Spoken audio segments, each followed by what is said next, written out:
I wanted to get your take on the coverage and the response this week to Albanese's non-meeting with Trump, and then the selfie and the meeting that's coming up. Like, I find it all genuinely bewildering, like why anybody would think this is a good idea. But yeah, what's your take on this whole thing? Yeah, it's a funny one, isn't it? I think it's the classic example of a pure optics story, a pure appearances story that every party presumably has no real substance, really. But everyone involved has to treat it like it does actually mean a great deal. So we get that slightly desperate rictus grin selfie that Albanese sort of seems to have collared Donald Trump into, and lovely to chat with my dear friend Donald.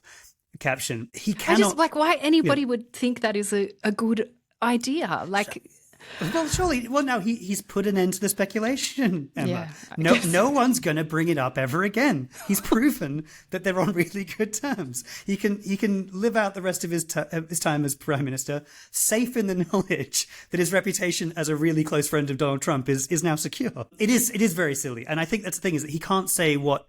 I mean, I don't want to ventriloquize him or at all speculate on what he actually thinks. But there would be an argument, there would be an interpretation that you could say, surely Albanese would like potentially to say, what can I achieve with a 10-minute meeting? And also, have you seen the state of this guy? Did you watch him at the UN? What guarantees do you think I could secure for us right now? We have to know that we are dealing with a very, very erratic figure presiding over a country that is tearing itself apart on quite a few levels. We cannot rely on them for anything for the foreseeable future, and we have to be realistic about that. Of course he cannot say that. Of course he can't. But presumably there has to be some version of that conversation happening behind closed doors. I'd be very irresponsible if it wasn't. And surely every foreign affairs editor at every major publication in Australia would have to recognise that there was some reality to that situation. But everyone has to treat the idea that he can't get in the room with him. And again, there are a lot of different reasons why you'd want to make that a big story. There are a lot of critics of Albanese and the Labour government, kind of just because they are Anthony Albanese and a Labour government. So that's that story writes itself if you want to get a bad headline up. The other side of it, I guess, the strange malfunctioning photocopier effect of American culture wars drifting their way over to Australia. In some cases, actually, I've written about this a bit too. In some cases, we've been ahead of the curve on them, on some of the really nasty right-wing stuff, and we can get into that maybe later. But the response to the shocking murder of Charlie Kirk from Australian right-wing politicians in particular was baffling to me. And that was obviously, like, again, it's this sort of feedback loop of, you have like a newspaper like the West Australian, which runs 3 consecutive front pages concerning the horrifying murder, but of a reasonably prominent right-wing podcaster from the US. I would say the most generous interpretation that 85% of the people who read the West would be hearing about Charlie Kirk for the first time when they saw those front pages. Then you have, like, say, Michaelia Cash posting her, like, Je suis Charlie kind of response to it. You've got Andrew Hastie. I'm beginning to wonder why they're all from Western Australia. But anyway, that's, again, maybe a separate episode we could do about that. Andrew Hastie talking about Kirk in very explicitly biblical terms. And I suppose in that case, there is that sense that the Liberal Party in Australia at the moment is such a mess, and so thoroughly exhausted and discredited with the electorate, and so without any kind of organic real life base from which it can draw its energy and its ideas. This is kind of all they've got. They're trying to pump up their tires via these strange, ill-fitting culture wars. And I think the Kirk one made that really, really visible. The stuff about, the constant carping about free speech or about trans ideology or about critical race theory or all those sorts of things, those were always a bit ill-fitting, but you could sort of you could slightly reverse park them into concerns that would be actually kind of interest to the average voter. They, I don't think it's completely a completely made up idea that Australians care about free speech or have conservative leanings on various social issues, etc., etc.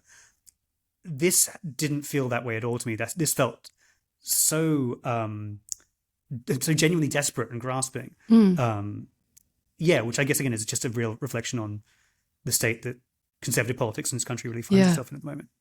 I guess just to follow up on that, Charlie, again, I find it perplexing. There's that clear ideological alignment that you mentioned that predates Trump between Australian far-right conservatism, if that's what we want to call it, and its counterpart in the United States. That's always been networked. There's always been that kind of feedback loop.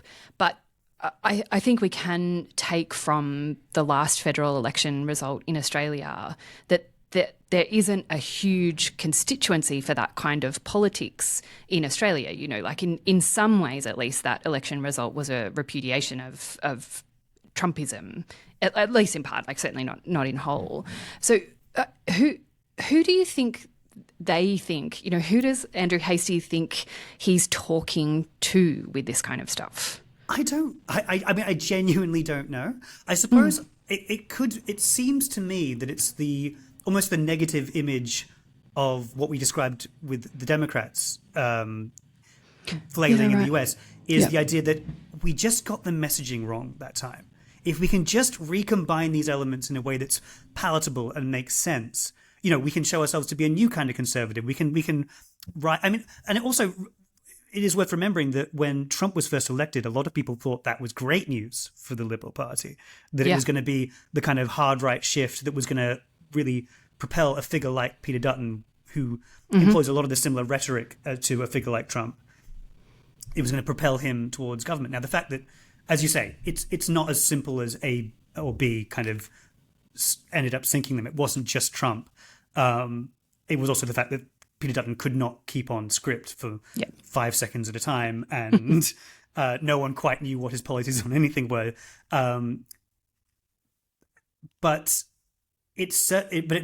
obviously the anxieties about a figure like Trump and the impact that was going to have on Australia was clearly a factor. So I suppose there is the element that a figure like Hastie could be in it for the long haul. The same way that, say, someone like Tony Abbott was when he was before he became opposition leader, where it's like, if I continue to kind of put myself out there as the kind of last bastion of this kind of conservatism, if I can articulate these ideas for long enough, we're going to be in opposition for a while anyway. But I might be the person we turn to when a change of leadership comes, and I might be able to articulate that and get a rep in the right wing media as a kind of real standard bearer of this sort. He's already got kind of colleagues talking about him in that way to the Australian and things like that. So I suspect it's more of a long term kind of a pitch than I will get immediate kind of electoral bumps from making these kinds of references. But even within that context, I find it pretty baffling.